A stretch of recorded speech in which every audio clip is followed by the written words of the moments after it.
శ్రీ మహాగణాధిపతయే నమః. భరత అనే పేరు భారతీయ సాంస్కృతిక పౌరాణిక చారిత్రక గ్రంథాలలో అనేక సందర్భాల్లో వస్తుంది. భరత అనే పదం ఒకే వ్యక్తికి కాదు, విభిన్న కాలాలలో వివిధ సందర్భాలలో పలువురు ప్రసిద్ధ భరతులు ఉన్నారు. ముఖ్యంగా నలుగురు ప్రసిద్ధ భరతులు.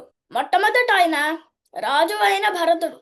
ఈయనే భారత వంశ స్థాపకుడు. ఇతను దుష్యంతుడు మరియు శకుంతల కుమారుడు. మహాభారతంలో ఈ భరతుడి వంశంలోనే పాండవులు ఇంకా కౌరవులు జన్మించారు. ఇతడి పేరు మీదుగానే భారతవర్షం అని మన దేశానికి పేరు వచ్చింది అని అంటారు. ఈయన చిన్నప్పుడు పుల్లులు ఇంకా సింహాలతోని ఆడుకునేవారు. వయస్సు పెరిగిన తర్వాత యోగంలో లీనమయ్యాడని అంటారు.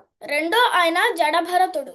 ఈయన భాగవత పురాణంలోని మహాయోగి. ఈయన గత జన్మలో ఒక రాజు, కానీ ఆయన రాజ్యాల్ని వదిలి తపస్సు చేసుకోవడానికి అడవికి వెళ్ళాడు. అప్పుడు ఒక రోజు ఆయన స్నానం చేయడానికి నదీ తీరం దగ్గరికి వెళ్తే అక్కడ ఆయనకి ఒక జింక పిల్ల నీళ్లల్లో కొట్టుకుపోవడం కనిపించింది. కరుణతో ఆ జింక పిల్లని తీసుకువెళ్లి దాన్ని కన్నబిడ్డగా పెంచుకుని ఉంటూ ఉండేవాడు. కానీ అంత్యకాలంలో కూడా ఆయన ఆ జింక పిల్ల గురించి ఆలోచిస్తూనే ఉన్నాడు. అందుకు ఆయన ఒక జింకగా పుట్టాడు తర్వాత జన్మలో. ఇతని కథ పంచమ స్కందంలో విపులంగా ఉంటుంది. మూడో ఆయన భరతముని. ఈయనే నాట్యశాస్త్రకర్త.